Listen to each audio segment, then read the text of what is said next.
Purple Rain.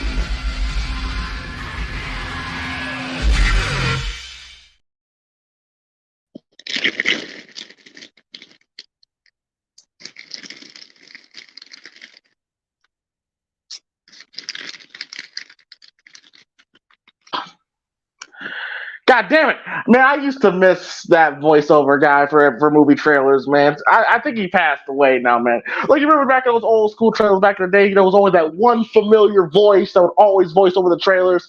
I miss that dude. It used to make trailers feel more epic. You know what I mean? Especially them summer blockbuster movies. Yeah, yeah. Well, whoever what his name was, somebody in the chat put it, but there was that one dude that had that familiar voice that was always in the movie trailers. We just heard him here. I think he did. I think he also did some WWE promos too back in the day. He did. He did. Especially on it for like certain pay-per-views, like those big matches. Yeah, he did. But I don't know too many people that are touching that one dude that did those voiceovers from TNA, especially those Bound for Glory joints. Cross the line. Yeah. Oh man, but yeah, y'all. Welcome everybody to another Black Music Month movie review of tonight. We're going to be talking about Purple Rain, 1984's Purple Rain. But before we get started, be sure to hit that like and subscribe button. And Quez, I mean, we're kind of going back, but our Boomerang review is damn near touching that 4K views. I think it's about to be our most watched review we've done out of all the Black movies that we've done. That's our most watched one so far. Is it? Oh, that's a lot of views, man. We appreciate y'all tuning in and checking that Boomerang out. We had a lot of fun reviewing that, but I think we still have Players Club that's still leading the pack. Players Club, that's right. That's at 10K. Yeah, that's right. Salute to the Players Club. But yeah, man, shout out to y'all, man, that want to hang out with us tonight for Purple Rain, starring the late, great Prince. But yeah, Purple Rain, man, 1984. This movie has a funny backstory because Prince... This is 1984, right? Prince and Michael Jackson were two of the hottest musical acts in the world at this point. And Prince this is around the time when Prince was really starting to butt heads with Warner Brother Records. And he told them, like, yo, I'm not going to talk about no contract renewals. I'm not going to talk about doing another album unless I get a movie starring me, pretty much. And Warner Brothers is like, man, you crazy whatsoever. And we all know how Prince is. When Prince wants something, he wants to do it. And eventually he was able to do it. And also funny, a lot of it is Prince and his friends.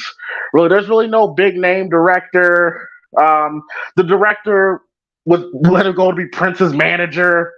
And a lot of it are people that are closely associated. But the really only experienced actor in this film is Prince's mom and the late great Clarence Williams, who plays his father. And you can tell these are a lot of first time actors. Can you agree, Quez? a lot of Tubi acting going on. Yeah, for sure. But this movie went on to make over $70 million with a $7 million budget. This movie beat out Indiana Jones, Ghostbusters. Prince had the #1 album, movie, and song. That he had the #1 song in the same year. In the same year. So, hey, Michael, 1984, he had Thriller, had the Billie Jean performance, and unfortunately, the hair incident. Meanwhile, Prince had, this whole thing, and this is where the rivalry really started. But yeah, Purple Rain, man. Look, I love this film for all the wrong reasons, man. Purple Rain, when I was younger, this movie would always come on, if not before the Jackson Story or after the Jackson Story on VH1. And it was kind of funny because I thought when I was younger, and this is when I was like super young, I thought Prince and Michael was like the same motherfucker at first. But but so when I saw Prince, I was like, oh, it's Michael. And then, oh, okay, cool, I can deal with this. But not Prince was a completely different person and artist than Mike. I never thought they looked the same or whatever like that, but I actually thought like, oh, they Prince, he's number one in his field. Michael Jackson number one in his field. Two big artists. I imagine they'd be homies. You would think. You absolutely you would think. But yeah, man. Like when I was younger, I thought the performances in this film are just legendary. You know, like the very first scene of the film is doing "Let's Go Crazy." You know, which by the way, if you listen to that song, I didn't really. I watched the movie with the caption. Kind of a dark ass song if you really think about it. If you really listen to the song, it's a dark ass song. But but it's Prince, has a great beat, so we just ignore it. A lot of things Prince did went over our heads, but we just ignored it. But yeah, man, this movie, the movie as itself, it sucks. Let's just go ahead and say it. The story sucks. Okay, this is the first time. I'm not kidding, y'all. This is the first time for this review I actually sat down and watched the movie as a movie, and I took the performances out, and I'm like, "Ooh, this movie really ain't worth shit," because there's really no plot to the story at all, and the plot that it did have kind of doesn't really make sense. There was a narrative that they were kind of leaning towards that got dissolved really quickly, and some narratives about this movie didn't make no sense to me at all. Come on, like the club owner saying that pretty much act like Prince the kid's this trash ass artist. And I'm like, nigga, every performance he's had, the place is rocking. I don't know why we're going with this narrative. Like, did you catch that question? Did that shit make sense to you at all? If I had to step away. But yeah, that narrative did not make no sense to me at all. But you know what? I still don't care. I still have fun with this film. Morris Day and Jerome are fantastic. Wait, hang on. Yeah, Morris Day and Jerome are fantastic in this film. Prince, the performer, is great. The actor, he's Prince. You can take you can take that for what. But yeah, because before he got kicked out, I was talking about how some storylines in this film did not make sense at all. Like how they tried to portray Prince as this struggling artist whose person was basically trash, but every performance he has, he's got the place rocking every night. That did not make no sense to me. Like they were trying to portray him like, oh, the kid ain't bringing him in like he used to. And I'm like, what the fuck? He starts this movie with "Let's Go Crazy" and everybody going crazy. Like, what the fuck are y'all talking? All right. So anyway, a lot of reaching. There's a lot of reaching there, bro. Even his lowest moment of the film, he's performing "Computer Blue" and "Darling Nikki," and the crowd was fucking with it. Like, what? Fuck out of here. But anyway, but yeah, man, I still have fun with this film. Do I say the movie is a classic? Yes, I do believe it's a classic. And it really just kind of to show how big Prince was gonna be, because this is the movie and the album that really sent Prince to superstardom, as for sure. And yeah, like I said, the movie itself is not great. Actually kind of sucks, but because of Prince and those performances, I enjoy this film, and it's all for the wrong reasons. Quez, your thoughts?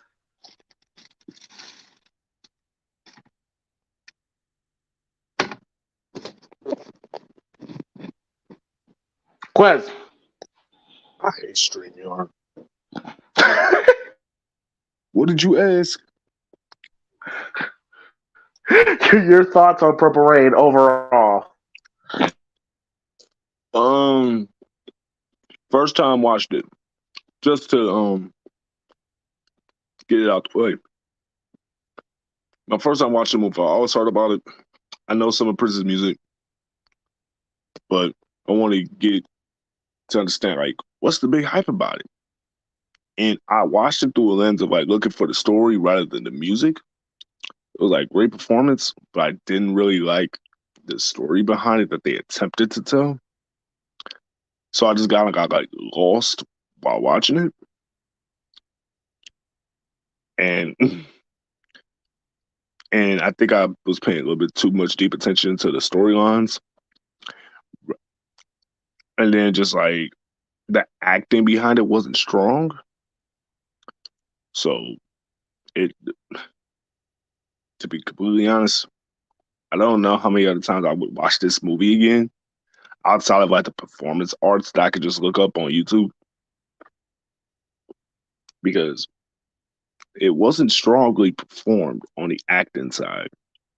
Stories, Oh no! Oh no! It was not. Oh no! It was not. Morris Day did the best he could. He tried. He really tried. He made the movie somewhat entertaining in spurts. That's all. Oh man! So yeah, Morris Day did try. He tried, and I will say, like the movie starts out. Look, this is one of the more chaotic openings to a movie I've ever seen.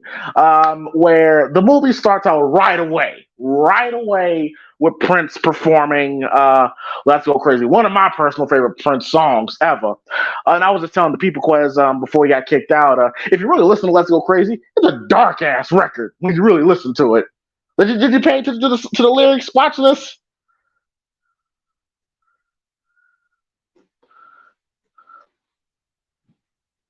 Not streamer, I fucking with Quiz. Hey, he never does this time on the podcast, but yeah, sorry, no, it's no big deal. But yes, one of the more chaotic openings to a film I've ever seen, where you have Prince right from the jump. There is no easing into it. There's no building to it. We're automatically at a Prince concert. We're at a Prince concert immediately, and he's playing "Let's Go Crazy," and then right then during when he's performing "Let's Go Crazy," we get to meet Morris, at his little piss ass apartment. We meet Apollonia. We meet Apollonia.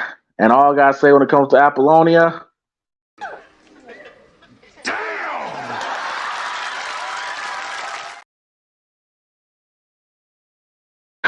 yeah, man. Yeah, like I was just telling Quez before we got on air, my big three when I was about 5, 6 years old was Janet, Chili from TLC, and Apollonia. Those were my big three growing up. And watching this movie again and seeing Apollonia, I'm like, yeah, there's a reason why she was in my big three. Now, originally they said Vanity, Recipes of Vanity, was going to be the Apollonia role, but because her and Prince broke up at that time, she decided to go do The Last Dragon. I think in that same year. So Prince was able to get out. Yeah, I ain't mad at that. I ain't mad at that. Now, granted, a lot of the Prince fans feel that Vanity was much better, would have been a lot better in this role than Apollonia. Me, I didn't give a fuck. It was a win-win regardless. So we meet Morris, we meet Apollonia, and we already kind of get to tell what their characters are, like from jump, where Morris, lives in a small ass apartment, but he carries himself as a larger than life individual who's really just, really kind of like, he's a shady motherfucker at the end of the day. Apollonia, opportunist, straight up opportunist, and is willing to do whatever it takes to help her become a star, pretty much. And it starts out with Purple Rain. And then it doesn't give you a chance to breathe. Like, it goes immediately to Jungle Love with Morris Day and the Time. And Quez, like, the first 10 minutes of this film is a concert. It's a straight up concert at this point. What would you think, Quez? That's why I was confused. I'm like, I thought there was a story behind it. And then it was like you said, it was like a 10-minute concert to start the film, and you had Morris Day and the Time come out and perform. And I'm like, if this whole movie is like, because I didn't know the whole concept behind the movie, I thought it was just going to be, from like off the movie, how it started, it was just going to be like a concert performance. And there's like little skits and stuff like that sprinkled in between with it. But it was just going to be like mostly like concerts and bands playing. So how the movie started off, that was my general impression of how it was going to go. And I was okay with that. Because it ended up being like a lot of performances mixed in with some actual stories. And I feel like that was done well to cover up. So a lot of people that weren't used to acting didn't have to like be on camera and show off their inconsistencies and their novice acting skills. Like, you do a few scenes, do a concert, do a scene, and then you do a little performance here. Then you do a rehearsal here, and then do another couple scenes, and then, oh, look, a whole big talent show with Morris Day and the Apollonia 6. Like, it was sprinkled in all in between. So I felt like how that it was done from that nature. I get it, and I understand why it was done like that. Just all that, like, they ain't had to act the entire time. No. And in the middle of, which, by the way, first of all, the idea of Prince opening for Morris Day Morris Day at the time, dope ass band, dope ass performers. But yeah, Prince would not allow that shit to happen. He would open for Morris. He wouldn't allow that to happen. But I guess for the story, but it would not happen. And all throughout this film, it's basically Morris Day and his crew beefing with Prince, who's known as the Kid, and the Revolution. And this is where I would say the writing really gets funky, because we never really know why they beefing. We really don't know why, because the Revolution at the time don't fuck with each other at all. Hell, you gotta get the idea that Prince and Morris can't fucking stand each other. Prince can't stand Morris so much, he doesn't even acknowledge his Morris half. He never says a word to Morris all throughout the film. All throughout the film. Roman Reigns would hate this nigga. And and this is where I'm like, can we get a little bit of backstory of what the beef was, how it started, why is Morris trying to, backdoor Prince by going to the club more, telling him you gotta get him out of here. Here's another thing too, Prince. Here's another thing too. I almost called you Prince. My fault. Quez.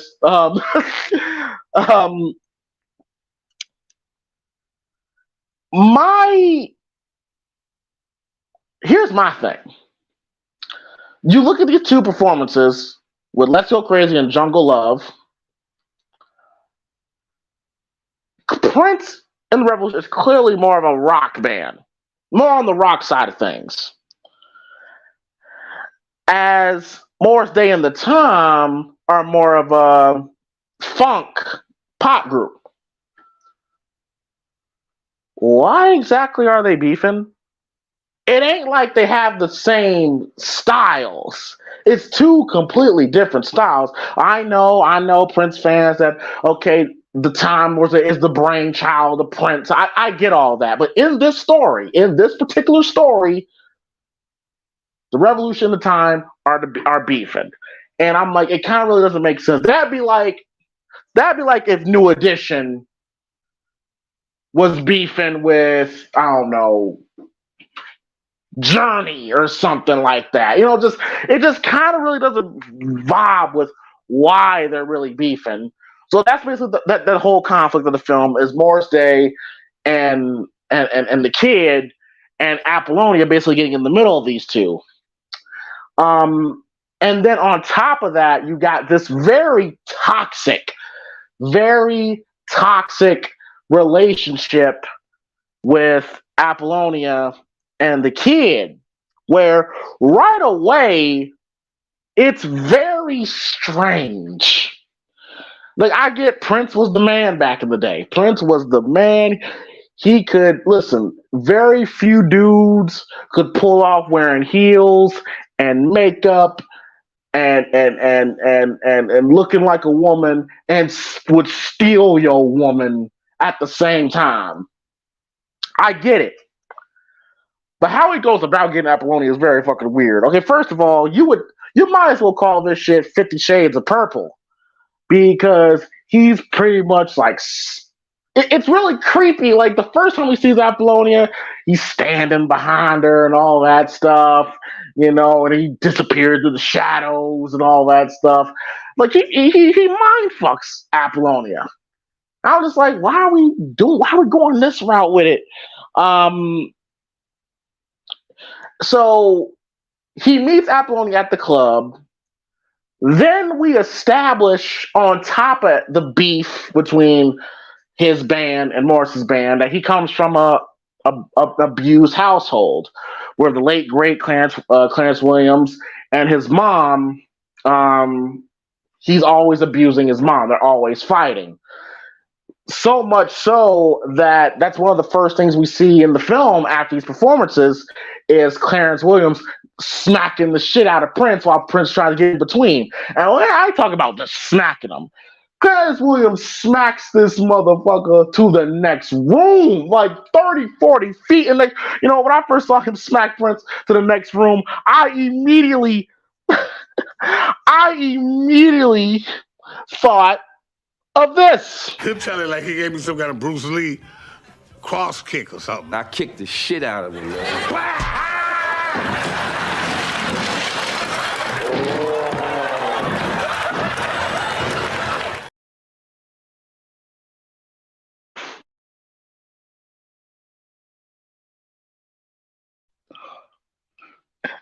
Yeah, man, that's what it felt like to me, bro. So you get that side plot. Then you get the side plot that Morris Day is trying to backdoor the kid with the club promoter, trying to get him kicked out. And that's where I say, Quez, that whole storyline with, that is not bringing him in like he used to. He only performs the songs that the kid wants to listen to and all that stuff. The people ain't fucking with it. I'm like, where? 2 minutes ago, Prince had the place jumping with Let's Go Crazy. Morris Day had the place jumping. Quez, Morris Day at the top had their own break. They had their own breakdance section. They had their own section in the audience. They're looking to create any unnecessary conflict or any disarray in this movie between two established acts. And how it was portrayed in the movie too, it's nothing making sense. It's nothing that's believable. Nothing is gelling. It's not. It's like you said. And did you hear what I said, Quez? Before? Did you catch when I said, Quez, that this movie did not even try to give a backstory of why they beefing, why they can't stand each other. Like, it's just they just don't like each other, and that's it. Well, that one shot he threw Prince. You could have easily wrote that. Now that was some legit beef when he threw that shot later in the movie about like Prince's dad.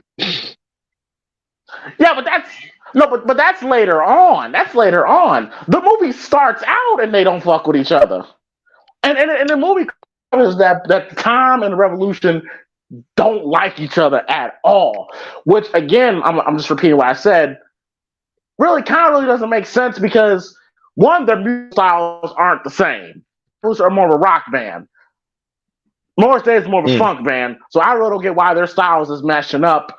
And two, another thing, it's like there's animosity. Like Prince does not acknowledge this motherfucker at all. Prince doesn't say a word to Morris all throughout the film.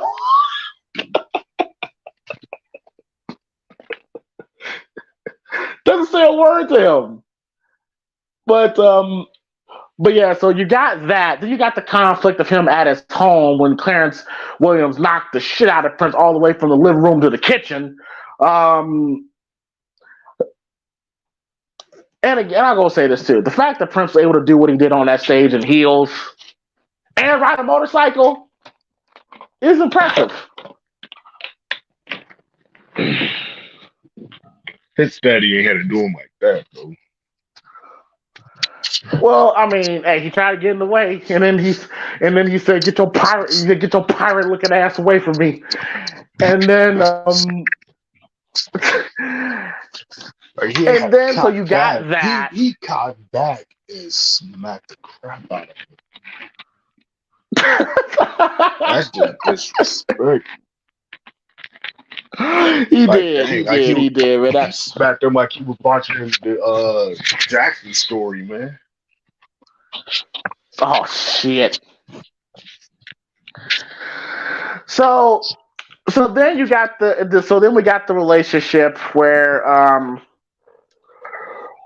we get to meet Jerome and Morris Day, and you get the scene when they throw the chick in the dumpster. That was funny. Which Warner Brothers was scared to have that scene in the film because they thought it'd be a little too fucked up. But the Tesla thought that scene was hilarious. I think that scene is funny. But Jerome just grabbed her and just threw her in the fucking dumpster. treated her like a regular skeezer. Yeah, like a skeezer. Like you just a hold of me. So you got that, and then you got this very Prince. Okay. Quez, what did you think of the whole Apollonia and Prince relationship? Did you buy it at all? No.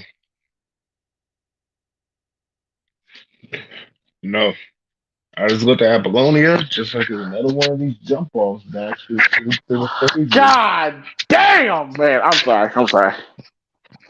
Well, I mean, I don't know if you discussed this, but like Prince did this little initiation segment by the water.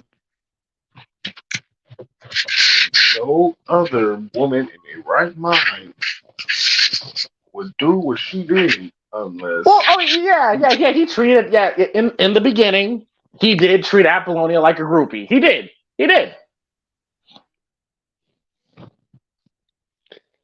And you framed her earlier on as like the opportunist as well, because hey, she just trying to get on just like any other woman is.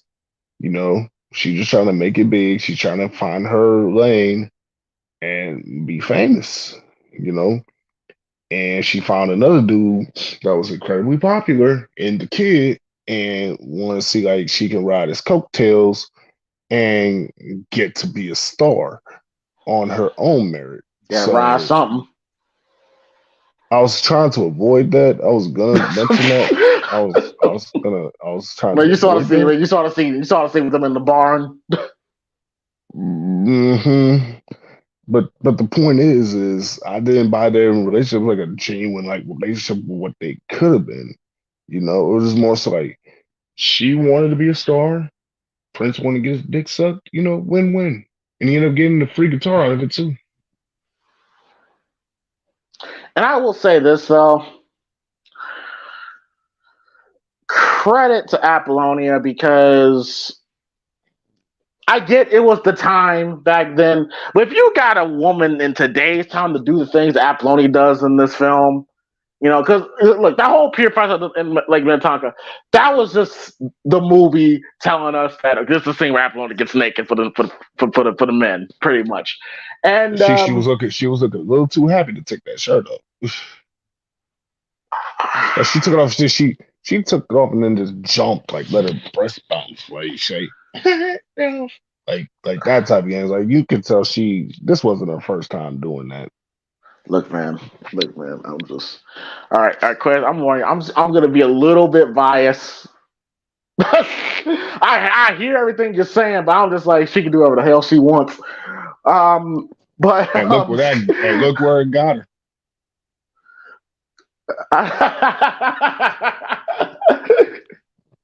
but that whole scene though is like he could she jumps in the lake.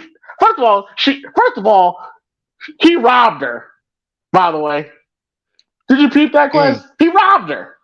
Sorry, let me see mine now.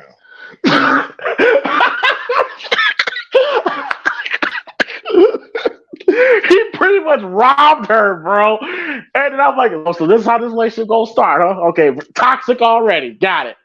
And like, I get it, Prince. I understand the Prince. And then he calls herself giving it back, and he's pretty much degrading the piece that she got. Then he gave it back to her, and then just degraded it, calling it a piece of her she had worthless.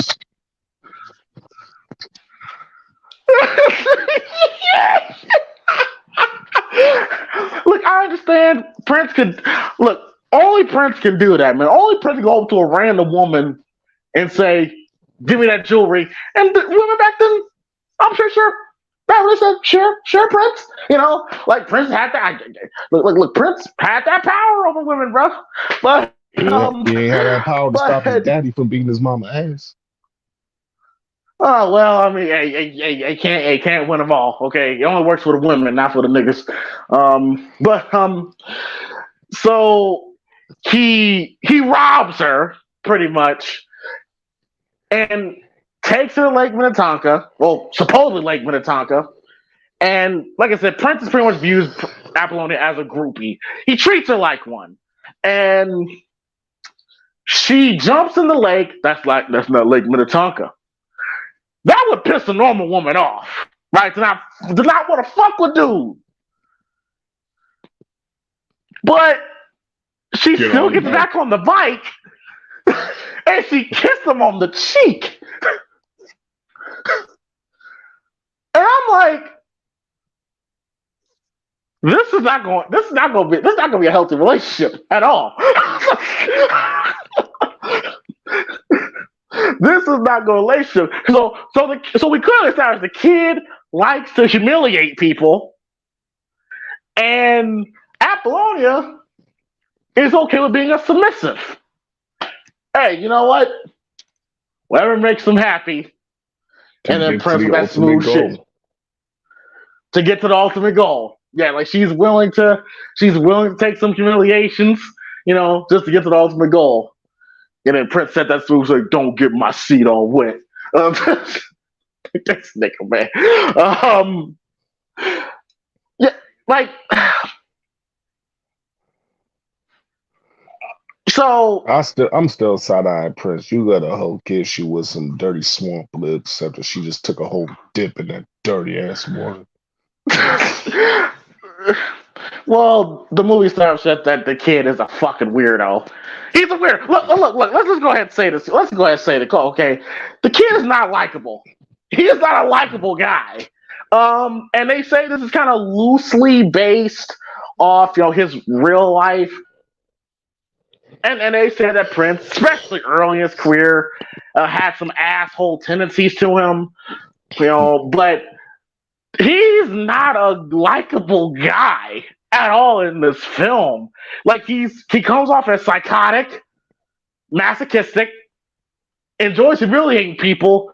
This overall douchebag. Time out. What was that second word you said? I mispronounced it. But y'all niggas know what I tried to say. No, that's why I'm asking. I'm not even trying to make fun. What are you trying to say? What's masochistic or something like that? Narcissistic. I'm sorry. Yeah, he's very narcissistic, psychotic. He comes across as, and like I said, this guy's not likable. He's not likable at all. Can you agree with that, Quez? Like, there's nothing outside of his performances, which are great. I don't see why anybody would want to fuck with this dude. He's also a patronizer. very patronizing for sure.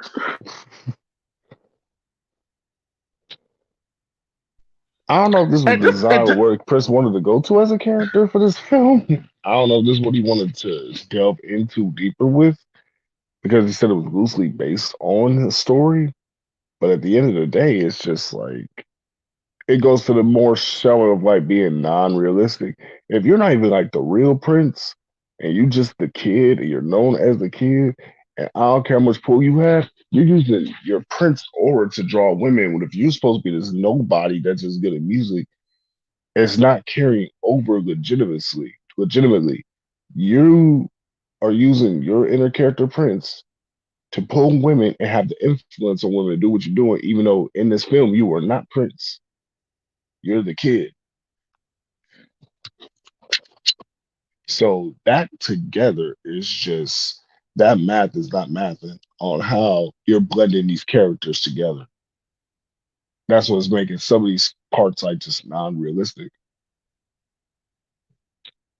Because what other woman, I don't care how talented you are, if you ain't put on like Prince, or excuse me, the kid wasn't put on, if you were already put on, you're doing half the stuff that he's asking you to do, no other woman would even put up with that kind of garbage.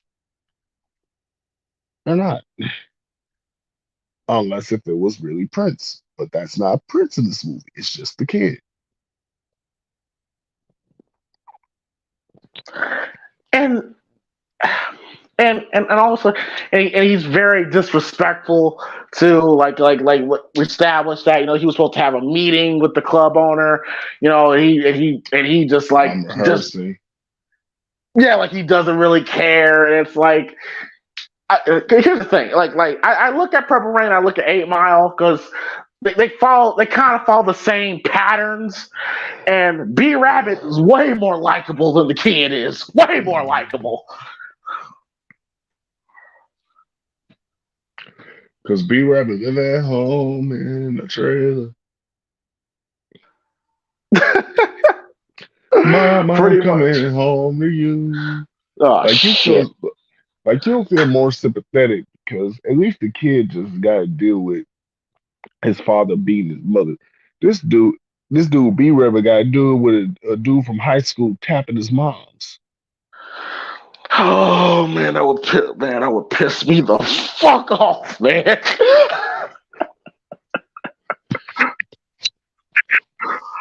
Oh god, oh my god! If the nigga I went to high school was tapping my mom, bro, somebody would gotta die.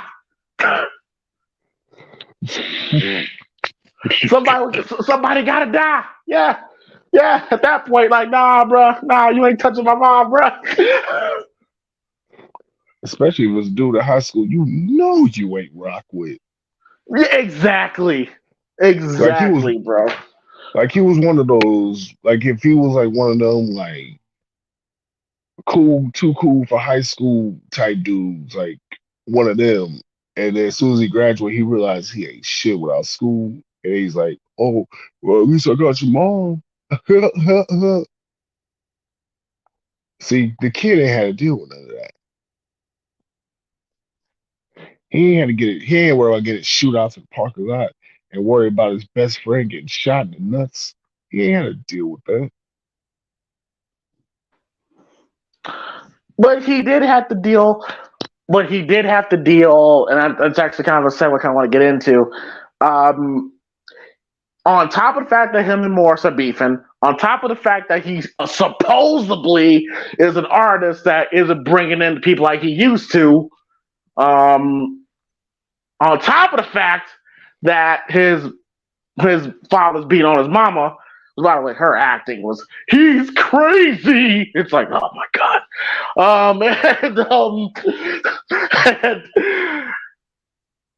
And then you have the tension within the group, particularly with Wendy and Lisa. Whew. Look, Prince had fine women around him all his life. Let's just say that, okay? He knows where to find himself some fine women, bro. Like, oh Lord. So I believe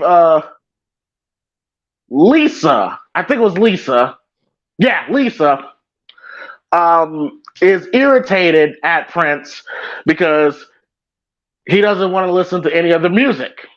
He only wants to do his music his way, which is actually kind of apropos to Prince's real life. Because he said, he always wanted things done his way or else, pretty much.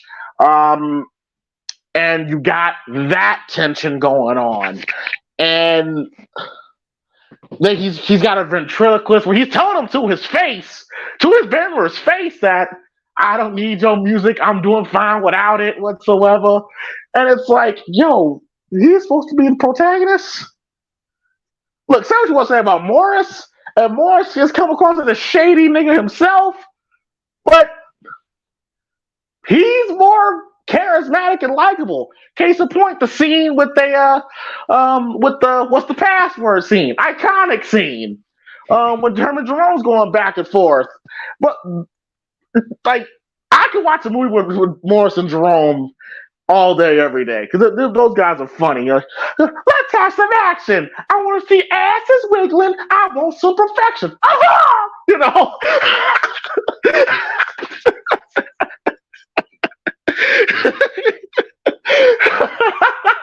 I'm sorry, man.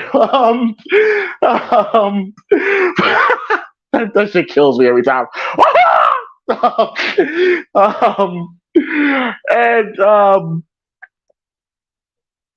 So then we got a situation where, like I've never been in a situation where, I've never been in a band, but I know some people that were in bands, and that shit does happen where, you want to, be more creative, but the lead singer just won't, let you do that. But it's weird though, because he does listen to the song and he clearly is kind of into it, but he doesn't really want to, like, do you kind of understand Prince's situation when it comes to listening to Wendy Lisa's music, or do you think he's just being an asshole about that, like he's been an asshole about everything else, Quez?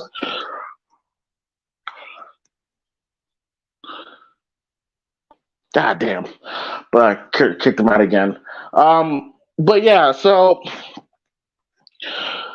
you got that situation, and then you got the scene where Prince does another great performance of A Beautiful One, another one of Prince's greatest records, and he is able to grab Apollonia and take him over to his place.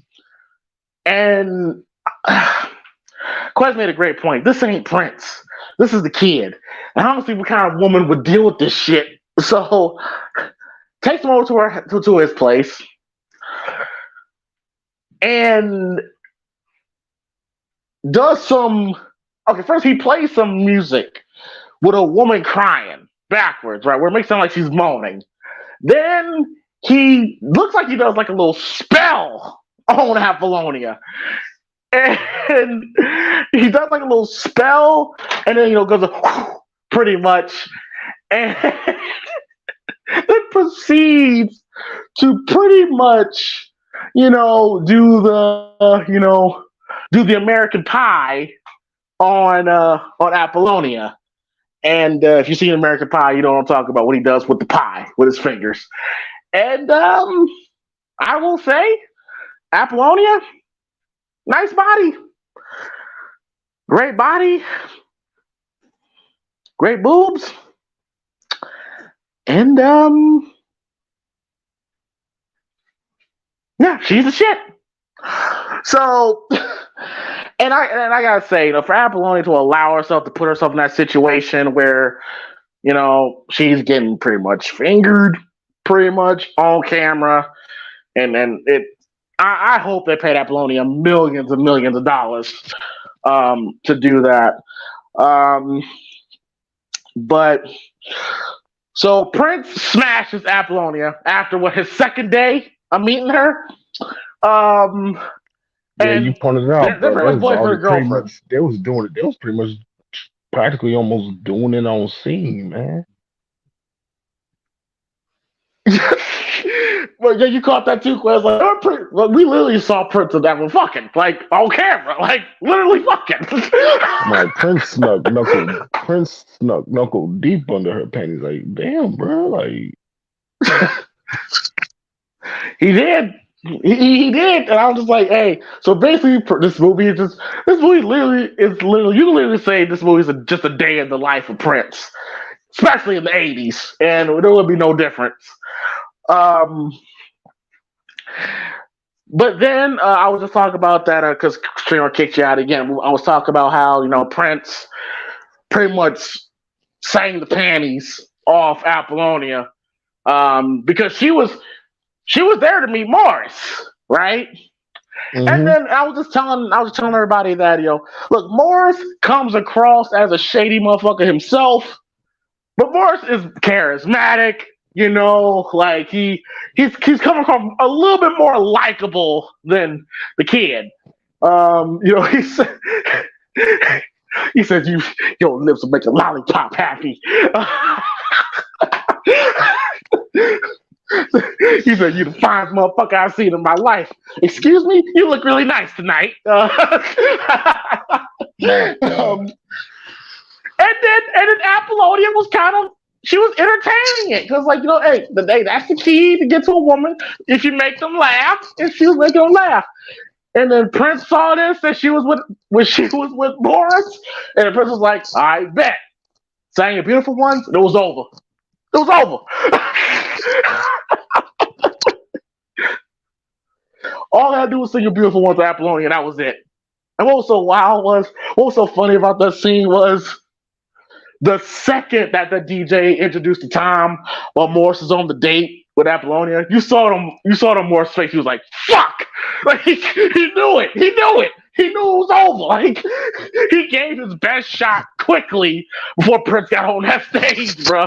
Because if Prince got on that stage and we tried to talk to a woman and he just directly singing at the girl he trying to get with, oh, it's over. It's over. There's nothing you can do. And sing show he did. He said, "Do you want him or do you want me? Because I want you."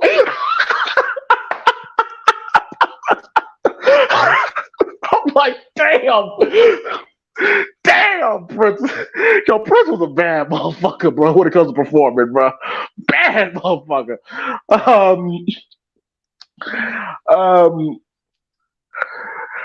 So how'd you feel about that whole sequence? With Morris trying to get with Apollonia, Prince just sang the panties off Apollonia, and then Prince was able to smash on not the first night, but the second night.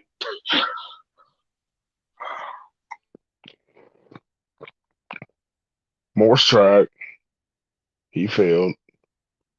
Prince tried. He stole. Apollonia came and left. She traded up. No, she didn't leave. She didn't leave at all. Motherfucker bought a whole guitar for that nigga, bro. Prince laid it down. And then left back to Morris. Good point. Which goes back to the opportune time,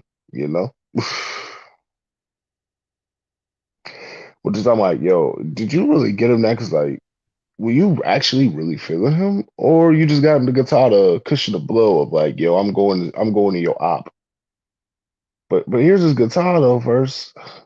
That should make everything cool. Don't be mad at me. I'm going to your op, And we all know what happened after that. So, again, this is an example, like, story, like, jumping all over the place, but the performance of a couple people, primarily Morris Day, that's what, like, really kept me engaged with that scene and Prince's performance, because that's how like you mentioned, if Prince singles any woman out in that crowd and then starts singing to him, it was over with. It's over. Like, if you try to holler at a chick, you gotta do it before Prince come on stage. You gotta do it before he comes on stage, man. And then didn't Prince almost run him over with that motorcycle? That was later, but that was when Prince was on his feelings. But we'll get to that in a second. Mm. But okay. But chat, people in the chat, and of course, Quez, Apollonia, back then especially. Would you not? You already know my feelings on it. Nah. You sure? Apollonia or Janet? See, Quez, you don't play fair, man. Okay, we ain't talking about Janet right now. We're talking about Apollonia. Bro, you brought up Janet earlier in the show, and you even had nothing to do with Janet. Look, so you open the door. You're bringing up old shit. You're bringing up old shit. All right, that was 20 minutes ago. We're 20 minutes later. All right, we're not bringing Janet into this. Okay, all right. You know what? Okay, I'll be fair. Apollonia or Vanity? I'll plead the fifth out of account of wanting to be respectful. I'll be fair. I will be fair. If I had to choose between Apollonia or Vanity, I'm taking Vanity. I can't answer this without being disrespectful, so I plead. What do you mean can't be disrespectful? I want to be respectful. Just say one of the other's name. That's it. I'll plead the fifth. What's going on right now? Nigga, what the fuck are you doing? What are you doing? Rest in peace to Vanity. Yeah. All right, fine. Fine. Okay. Wakanda forever. All right, Wakanda forever. Okay, all right. Okay, that's cool. But it's cool. Hey, you know me, man. Listen, I'll pick Vanity, but if I didn't have Vanity and I just had Apollonia, especially how Apollonia was looking in that sex shooter performance, and all I gotta say is this: put it in your mouth.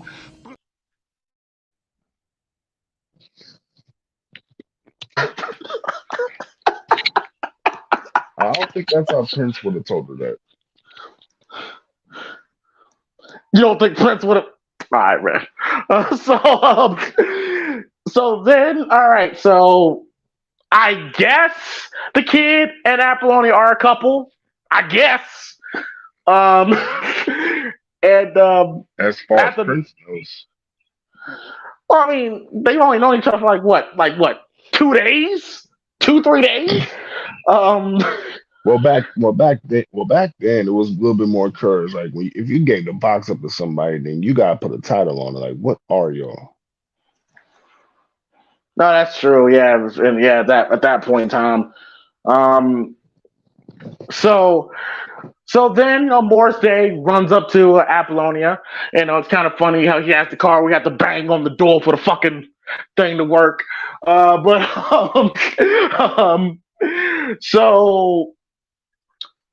So Morris Day is coming off like, of course. That's how it starts off with. He's trying to be professional with it, like, hey, come work with me whatsoever. And Apollonia said the kids won't help me out. And I'm like, no, he the fuck he won't. He told you he ain't gonna help you out.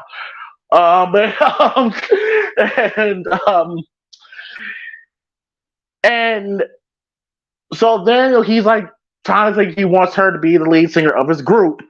Apollonia 6. Apollonia 6, 3 women, 6 nipples.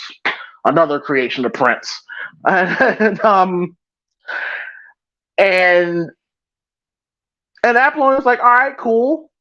But, she wants to do something for the kid. And, of course, that leads to... Well, first off, we get another situation with his dad and the mom fighting, like, you keep this place clean! Don't I keep the heat on! Shut up! You're crazy! What's the matter with this house? This thing, every movie I've seen Clarence Williams, he's always yelling about something. That nigga used to scare me, bro. Maybe because every time I look at him, I think of Tales of the Hood. That nigga said, "Shut up!" and smacked him, bro. I'm like, God damn. And then Prince tackled that nigga too. I could have sworn he tackled him. It was like he was going for him. I thought he slipped. It looked like he tackled him. Because Prince did rush him, but I don't know if he connected or if the dad just slipped. So pretty much, and here's another thing too. That thing was an underlining thing. Clearly, that they really could have went something with this part of the story about how his dad clearly suffers from some sort of mental illness. It's kind of obvious because it does establish that he used to be a musician that never made it, and they're trying to tell us that the kid is following the same footsteps that his father was going down. And they could have went something with that angle, but because it was the 80s and mental illness was definitely not really focused upon then as it is now. Like they kind of just brushed through it. So I think they really missed the opportunity to really explore his dad and his relationship with the kid. So you get that situation, and then Apollonia comes over, gets Prince the guitar that he was eyeing at after he robbed her, and this is a wild thing to say. And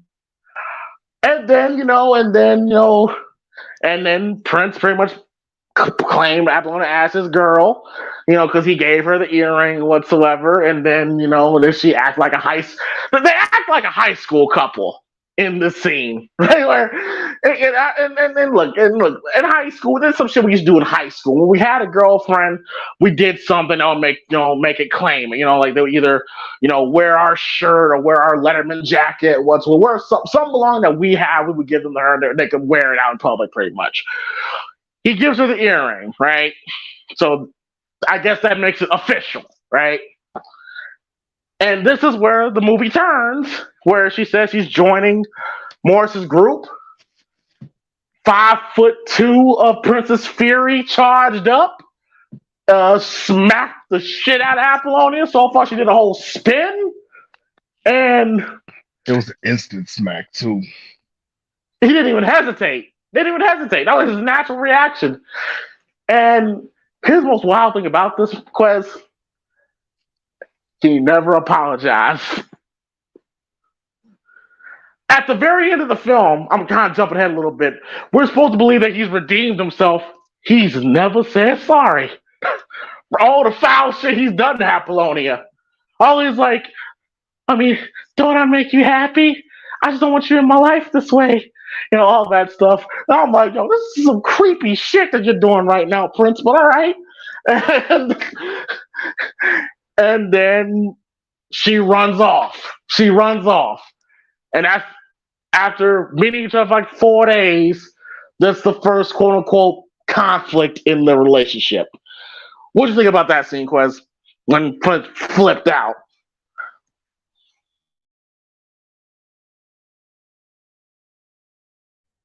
You need a man with sensitivity. A man like me. Man, Prince lost it, man.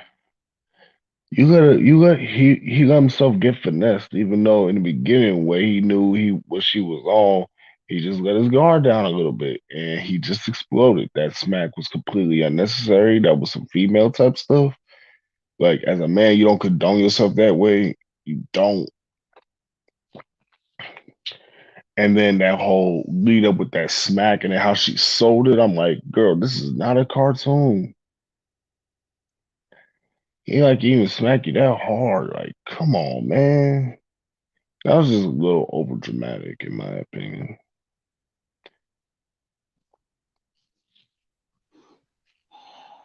I don't know, man. I mean, I don't know how Prince did that shit, but he charged up for that shit, bro. Like motherfucking Vegeta, going into Super Saiyan, bro. Like he put all his might into that shit, bro. He put everything he had in that fucking slap, bro.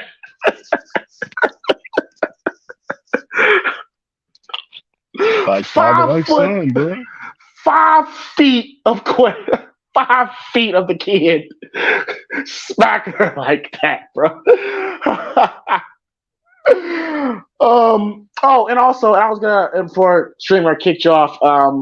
How did you feel about the whole side plot of the kid and how he was treating his bandmates? More specifically, Wendy and Lisa, where he pretty much said that "fuck y'all music, I'm gonna keep doing my thing."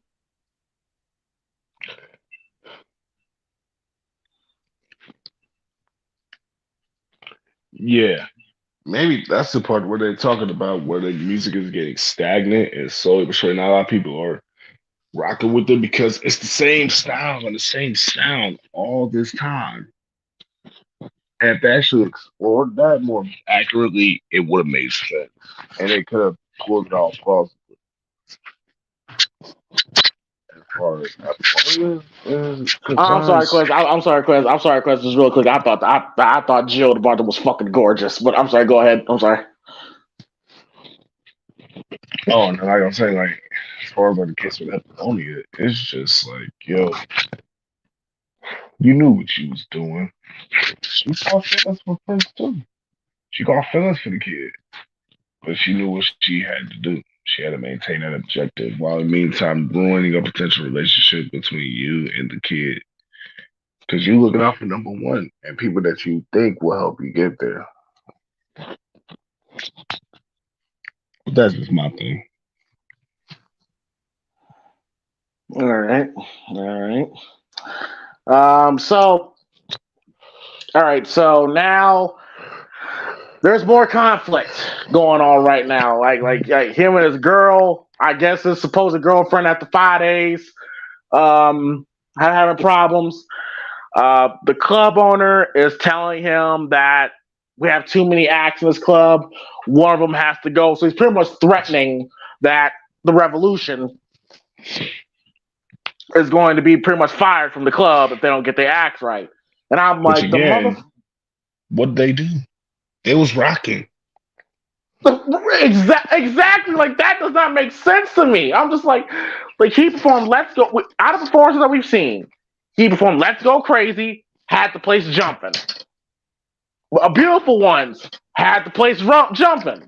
We're about to see him perform "Computer Blue" and "Darling Nikki" had the place. I don't know what they fucking talking about. Till I find the righteous one, Computer Blue. Like, come, what the fuck are we talking? All right, so we get a montage of Prince pretty much going through on his feelings, pretty much. He's mad at Apollonia being with Morris. Like, nigga, you slapped her. What are you so mad about? And like you said, Chris, he knew what she was about. She knew it, and he still caught feelings. I wouldn't necessarily say that Apollonia is for the streets, but you know, she told you from jump she wants to be a star. She came from New Orleans and traveled to Minnesota, which doesn't kind of really make sense. Like, why didn't you go to the West Coast? Why'd you come to the Midwest? But all right. And she told you from jump. I don't understand why Prince is so angry. And then we get another shot of Apollonia, naked. Didn't need to see Prince there. But hey, I saw Apollonia's titties again, and all I gotta say is,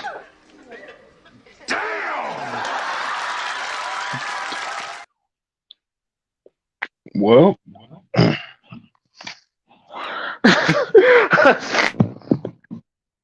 and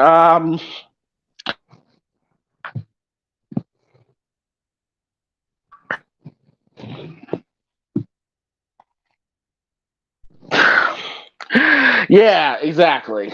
So then when Prince is going through, seeing visions of him in Apollonia by the lake and all that stuff, like, when the fuck did this happen? But okay. Like, y'all know each other for like 4 days, but okay.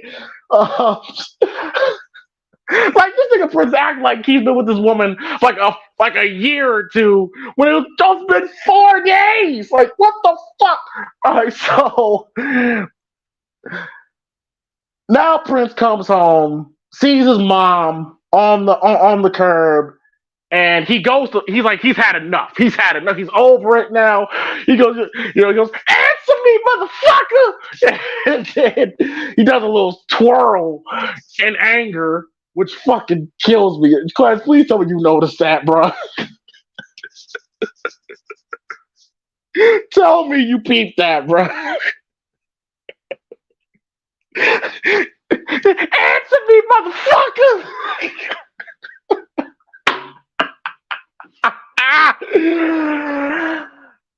Does a twirl in anger and finds his father performing music and on the piano, and I'm just like, yeah, it's cool.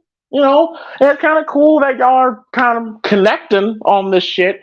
That don't change the fact that he's beating your mama and she's out on the fucking street. Like, I would still want to, okay, fine, whatever.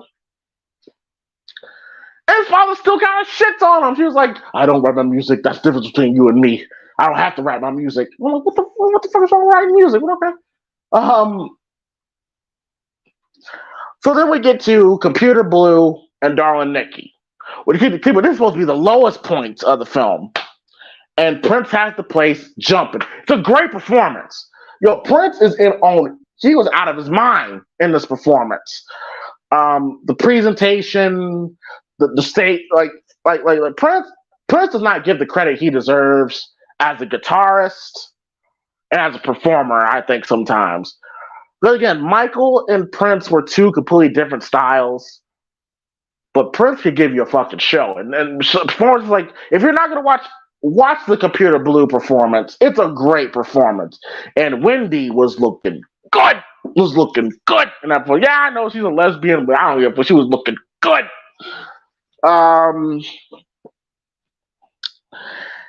Yeah, so you have Computer Blue, then you have the Darling Nikki performance with Morris bringing Apollonia to the club. And Darling Nikki is pretty much, it's supposed to be perceived as Prince pretty much exposing the week or the 4 days that he had with Apollonia, because he's performing and Apollonia's like all crying, like, oh my God, how dare he expose the nasty, freaky things that we did that week. Then she runs off, and then Jerome and Morris and the club owners like, this nigga, how dare he perform this song? And I'm just like, it's a great Darling Nikki is a great song. It was a great performance. Like, that might be the biggest thing that just kind of annoyed me. It was just like trying to portray that the kid is not a great performer. It's like, what are we doing here?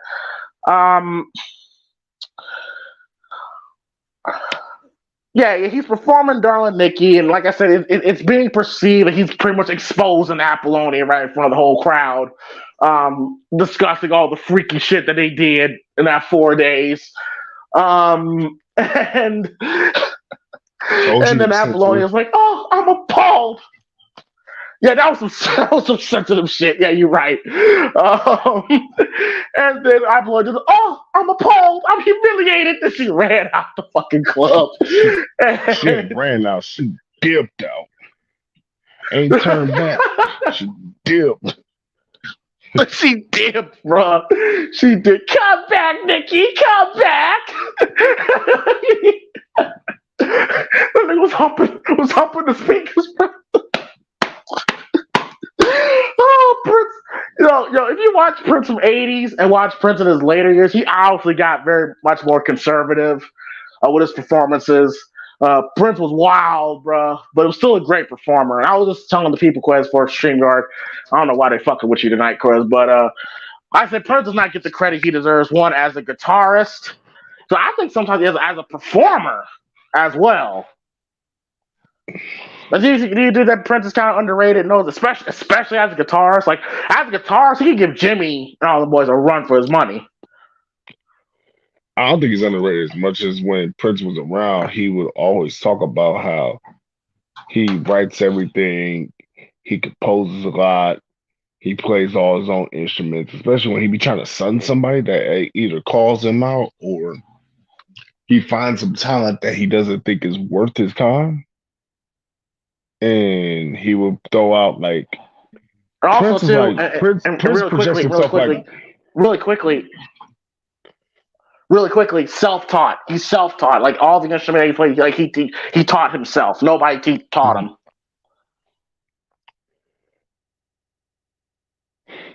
So basically speaking, he brags about his stats. He's self-taught, sensitive, top of his game. This man, Prince LeBron James. Well, the kid is LeBron James. Well, the narcissistic personalities. I mean, it lines up. It lines up. It lines up. Yeah, but how did you feel about the Darling Nikki and Computer Blue performance? Petty.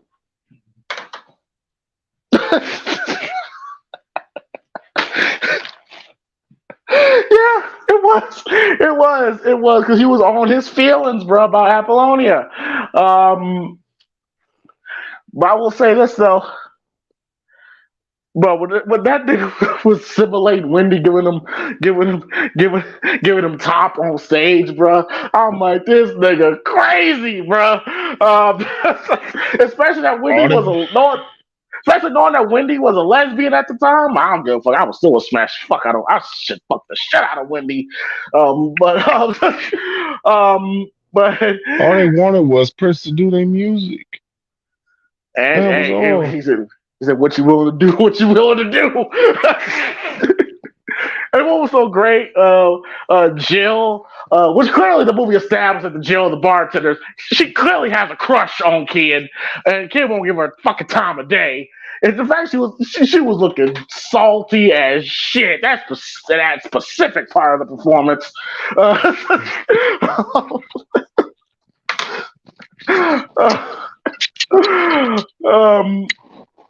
So you got that scene with Darling Nikki, and then we get to the Apollonia 6 performance.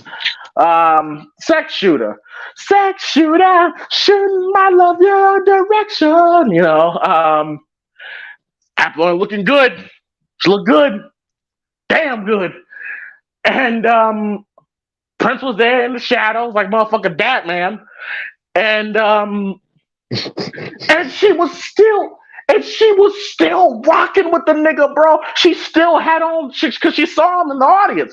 She still had on his necklace, his earring. She was still fucking with him. Toxic. This, you can say this is one of the first toxic couples, bro.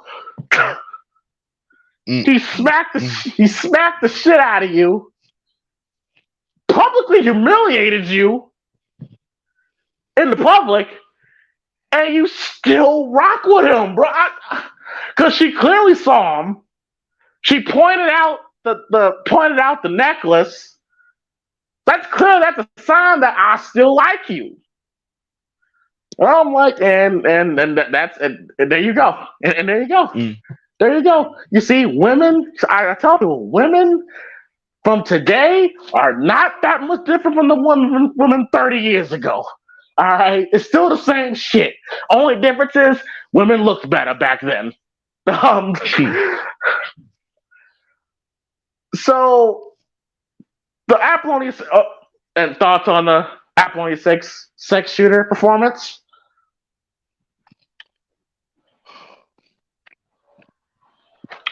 They can't dance. They cannot dance. Their choreography was awful. Well, I mean, did you see the Vanity Six nasty girl video? No, I did not. You never saw the nasty girl?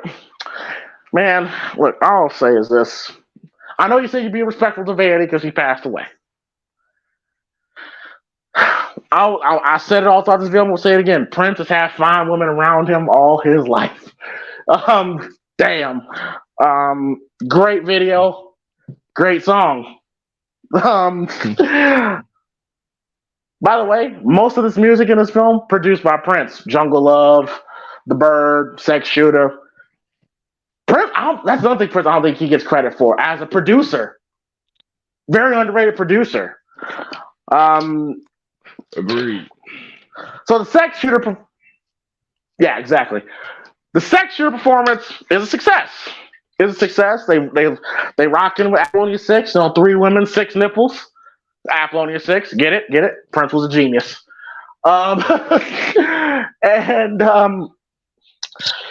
So Morris and Morris, Morris had a little something to drink. Apollonia, she had a little something to drink, but she's still thinking a little clearly.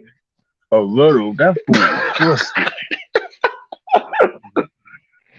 That fool was so drunk he'd give her his social security number. He said. So Apollonia, so we all know what time is it? Like we don't cover time Morris was on, and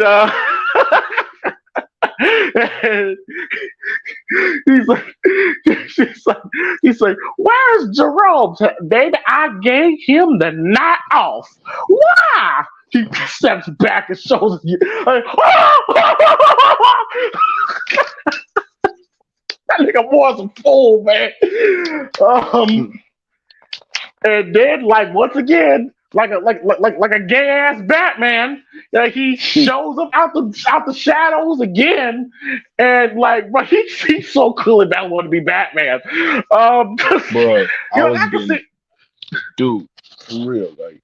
All you heard was like the revving of the engine of the motorcycle. I'm thinking like, who this dude think he is? Trying to pull up like he badass Undertaker.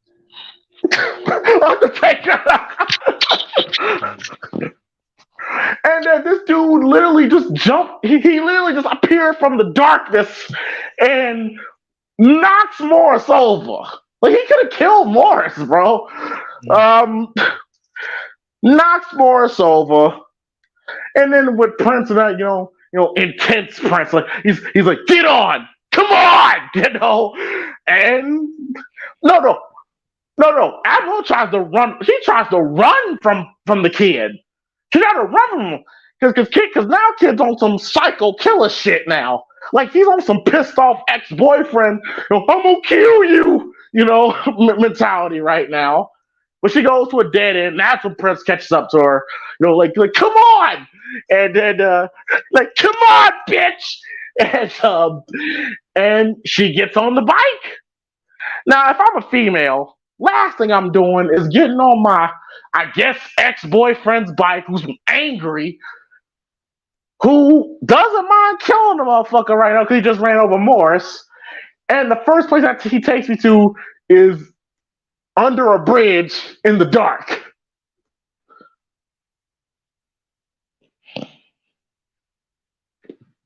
No female I know would do some shit like that. But once again, it's a toxic ass relationship, bro. What do I always say, Quez? Women like men who. Well, I always say women like men who appear to be dangerous, who appear to be mysterious. And you don't get no better than that than Prince, especially right now in the state of mind he's in right now. But yeah, I was just telling people, Quez, that no woman would just jump on their ex-boyfriend's bike, knowing that he's in killer mode right now, and not even scared that the first place they're going to is under a bridge in the dark. Bro, really? Wait, what you mean? No, it's like nothing I'm disputing. It was just like, yeah, you still roam around with old boy after he was done with him. But granted, he did kind of save her, because she was a little inebriated and she was with a dude that was super inebriated. Yeah. I'm just saying, He did kind of save her. Yeah. If Prince didn't pull up, bro, an accident would have happened likely.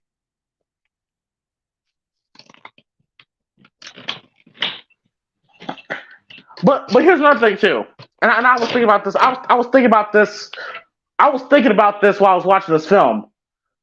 Morris has done more for Apollonia's career than the kid has all throughout the film. He did more for Apollonia in 5 minutes than the kid has all throughout the film. So what you want to say about Morris? But at least Morris got her on that stage. He got her an opportunity. Granted, you know that it was going to be transactional, but he did get her there.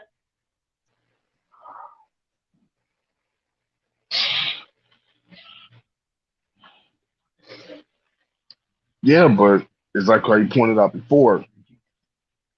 Women like to go towards more the excitement, the edge, the attractiveness of it all.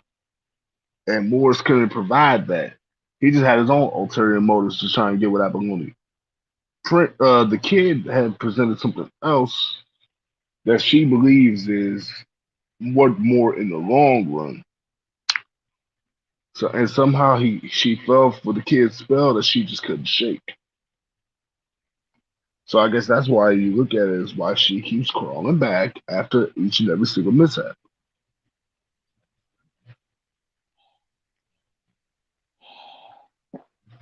I guess, man. I've seen relationships.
Check.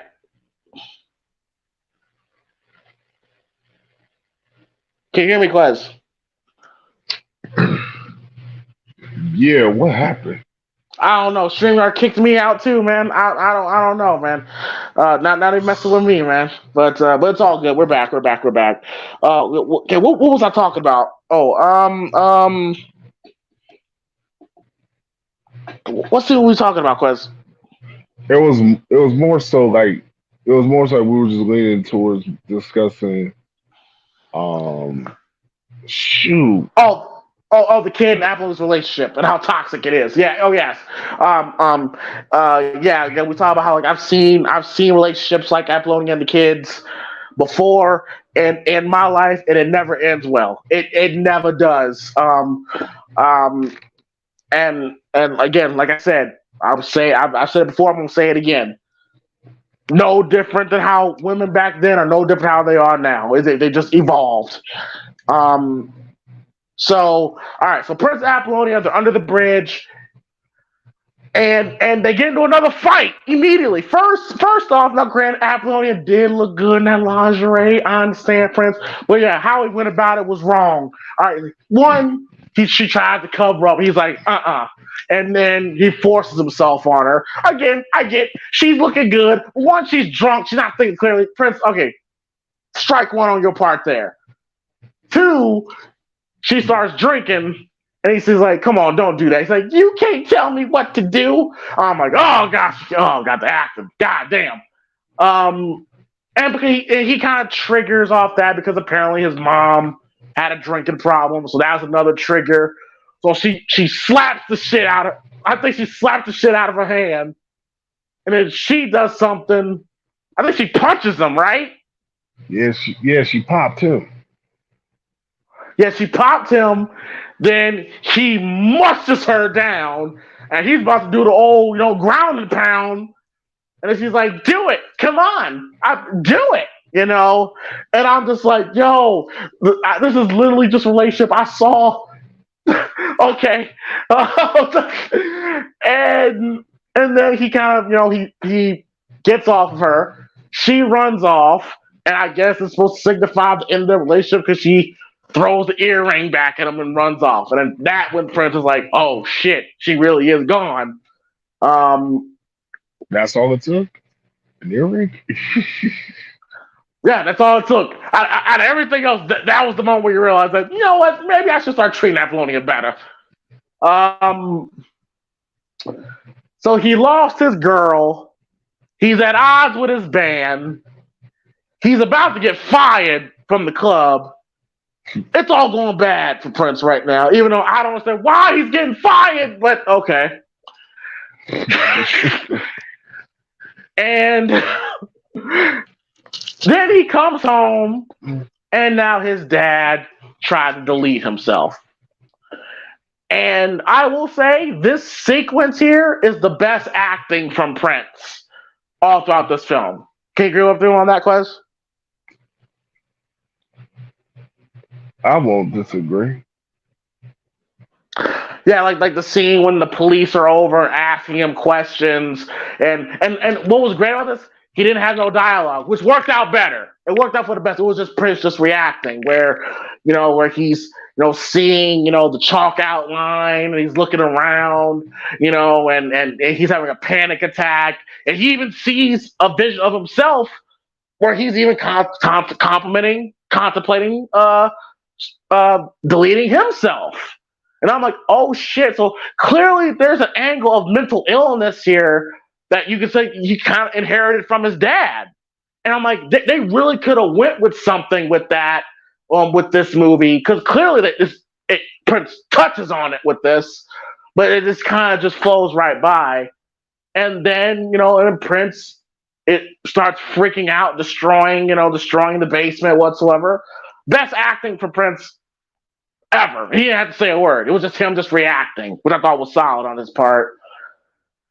Then he finds all the music that his father wrote. So great. His father was a liar too. Got it. And then he listens to Wendy's and Lisa's record and then puts his own little touches on it. And then we're about to get to, I guess, the performance where I guess he has to do great, otherwise he's going to get fired. So, okay. So we go back to the club, and we get the kid and the time.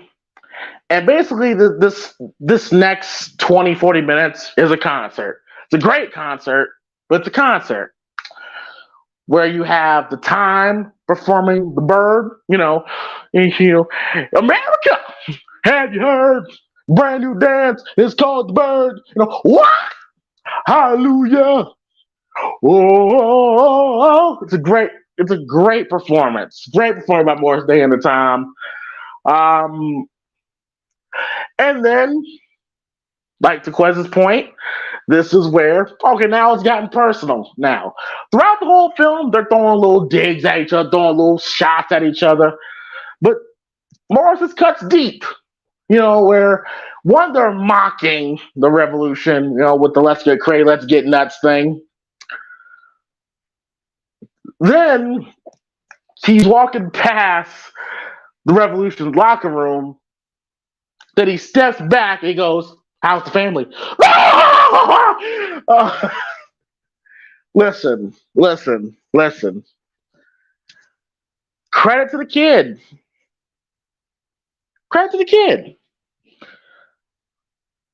If my op said that to me,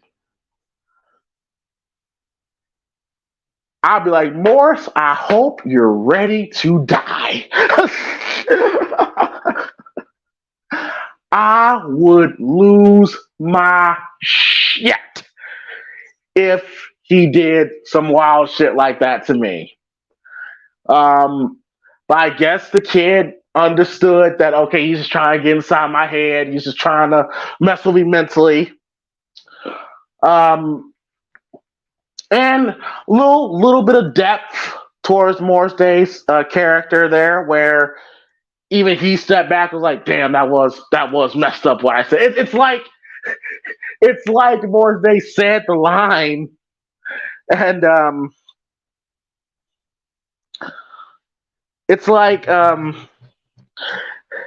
like Morris Day said the line, but then he finally got the script of what happened before that scene and went like, "Oh, damn, I should have said that." So it's nice. It's nice they added a little depth to Morris's character in that scene when he was like, "Oh, damn, that was messed up what I said." And then Prince and the revolution. Now, Quez, this is it. Like, this is supposed to be the big performance where he has to do great, otherwise he's done, right? Loses a spot. He's going to lose a spot. And he's just coming after Morris Day, which, gotta admit, Quez, that Bird performance was fucking fire. It was fire. Oh, for sure. That was a fire performance, bro. But when they did that slide, bro, I was like, Chris also did that slide. That shit was smooth as shit. Don't you miss when performers actually performed? Oh yeah, because you really, that was the definition of you get what you paid for. They're not turning the mic on the audience and they saying, "Y'all know the words, sing my song." Like, bro, I paid $160 to watch you perform. What are you talking about? You say you ain't got to go home, but we gotta get the hell out of here. But that Morris Day section kills me every time. But the man had his own section in the balcony. That kills me. They're doing the dance and shit. So yeah, so this is. It was getting it, dog. It was getting it. They definitely were getting it. So yeah, so this is it. Like, he has to do good, otherwise he's done. And Quez, I don't know about you. Let's say Quez, let's say me, you, MG, and Mark and Arlo are a band, right? Let's say Quez, you're the leader of the group, right? And we're on stage, right? We're all on stage, and Quez, you go up to the mic and say, "I'm dedicating something to my father." All right, cool. Yeah, that makes sense. That was a tragedy. About to do a song that the MG and James wrote. And I'm like, wait a minute. One, hold up. We didn't rehearse the shit. We didn't rehearse it, and Mark and Arlo never heard the song. What are you doing? What? Are you serious? But I guess because it's Prince, it's like, let's just follow his lead. Let's follow Prince's lead, I guess. But I was like, that's some wild shit though, bro. It's like I understand you're finally, you're finally letting your guard down, letting Wendy and Lisa help you out, but nigga. And this is the performance where we need to do great. And you want to put this impromptu performance now? Like, okay. But we'll see where he going. We saw where Prince was going with this. And never caused you any sorrow. Never one caused you any pain. Only want to see you dancing in the purple rain, purple rain, purple rain. And man, I'm gonna hold you up, Quez. I still kind of get a little teary-eyed when I see Prince perform a song. Because we watch him. It is a cheat code, man. Because knowing that. Because I told Quez this before we went on air. I watched a Michael Jackson concert from 1988, and I'm just like, damn, like two of the greatest of all time are gone. Like they're not here anymore, man. And watching these two perform, it's like it sucks. It does suck that we're living in a world where Prince and Michael are not here anymore, and I can hold you up. When I see him watch perform Purple Rain, okay, eyes was leaking a little bit. I can hold you up. It got me. I ain't afraid to admit it. It got me. He gives a great performance. Purple Rain was he kills it. He kills it, as the revolution has been killing all throughout the fucking film, as I've been saying throughout this review. And Prince is about to. In his mind, he thinking. I don't know if it's narcissistic personalities coming through yet again, but he thinks the crowd's gonna hate the shit, right? He thinks the crowd's gonna shit on this record. So he's getting ready to leave and go out of town. Like he's getting ready, like he got off the stage, he's gonna go to his bike, he's about to be done. But then he hears ovation. And oh god, poor Jill, man, because she's out there, wanting to talk to the kid, and all she got was a hi, and that's it. Yeah, it's like, come on, man, stop doing Jill dirty like that, man. Stop treating her cute ass dirty, bro. And then he goes back to the building. The whole hallway is cheering him on. And then Apollonia's at the end of the hallway. And I guess all is forgiven? Where she kisses him on the cheek? And I guess all's forgiven. Granted, he's never really said sorry for all the shit he's done. Never apologized. Never really had some get back. All he just needed was a earring thrown at him and perform Purple Rain. That was it. All right, nigga, whatever. It's cool. It's Prince, so it's whatever. And then the last 10 minutes is basically a concert where Prince goes on to perform my favorite song he's ever done, and that is I Would Die For You. That song is my favorite Prince song, too. I would die for you. Tell me if you want me to do. Yeah, I would die for you. And then he goes, performs Baby, I'm a Star. You got even more stage. Jerome's in the crowd rocking with his music and his performance. And then the movie ends with Prince pretty much jizzing all over the crowd. He did it before DX did it. where he just basically, stroking the guitar head and then just basically just sprays himself all over the crowd, bro. And then we get that classic Prince look back at the camera, and that is Purple Rain. And I gotta say, this movie is, it's an experience. It's definitely an experience. Look, is it the greatest movie of all time? Hell no. Does it have the greatest story? Of course not. But if you want to go in and you want to see Prince in his absolute prime, and you just want to see just the performances, then yeah, this is definitely the movie to watch. Absolutely.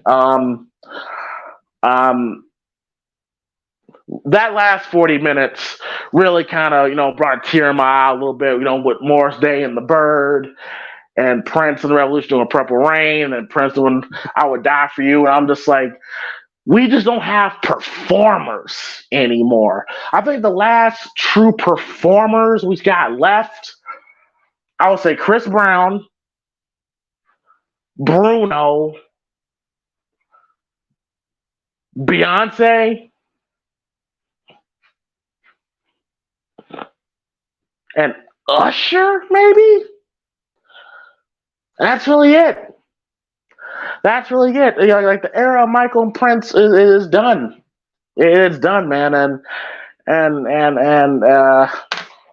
Yeah, like that last, 20, 30 minutes was just really dope to me.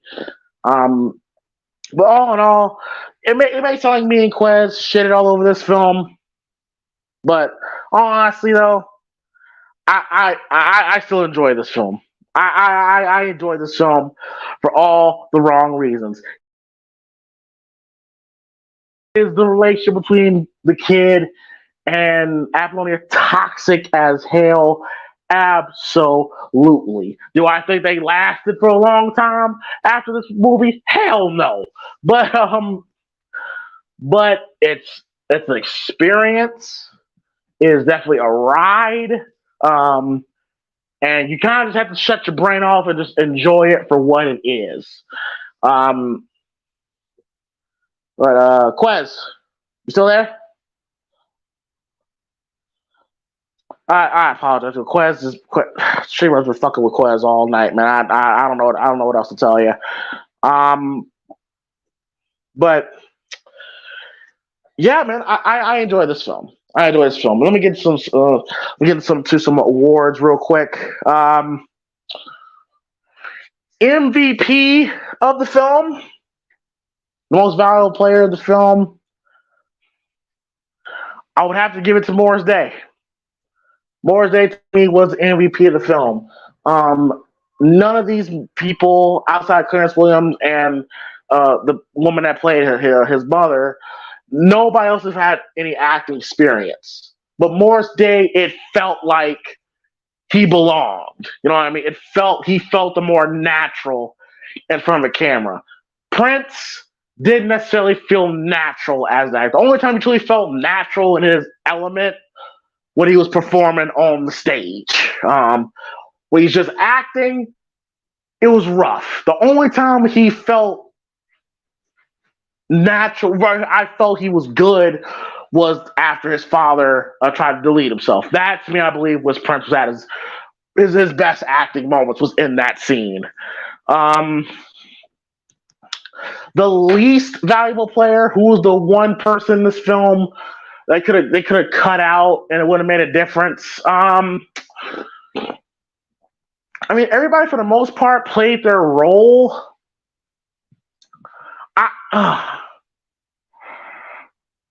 Maybe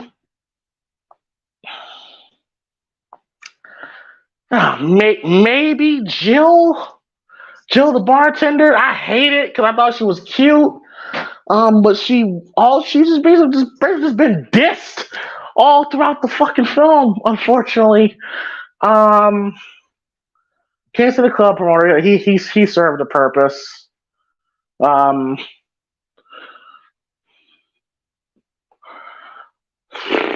Yeah, I may have to go with Jill. Yeah, I may have to go with Jill. Overacting award. I mean, shit. Clarence Williams. I mean, come on. Like, what's the matter with this house? Come on. I fully expect Clarence Williams to overact. I mean, he's great. He's great. Don't get me wrong, but come on, you could always expect him to overact in anything that he does. Is this movie a classic? I'll have to say, yeah. It is a classic to me. Definitely one of those films that has it aged well? No. But it's still a staple of the 80s, and it's funny because they said Michael Jackson used to watch the movie and laugh at it. He could not stand Prince for the longest of times, which I could get. I can understand. But yeah.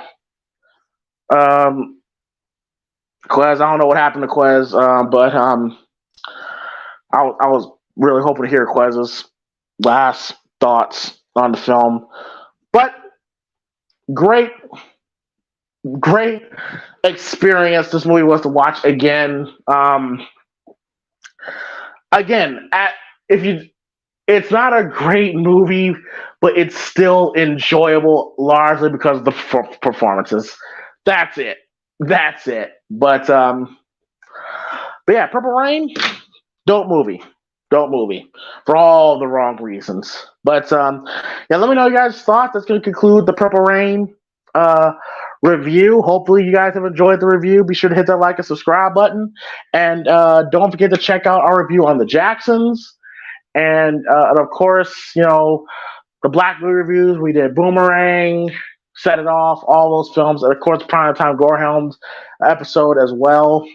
And we're gonna go ahead and get on out of here, y'all. So hope you guys enjoyed the review. Hit that like and subscribe button. Let me know your guys' thoughts on Purple Rain. What's y'all's favorite scene, favorite moment, favorite performance of the film? Anything Prince related, Apollonia related, anything. Let me know your thoughts on the comment section in the archive as well. Hit that like subscribe button, obviously. And yeah, we're gonna go ahead and wrap it up there, y'all. Hopefully everybody has a great rest of the weekend. Let's start the week off strong tomorrow. And I will see y'all later on this week. And everyone be safe, be merry. We're out. Peace.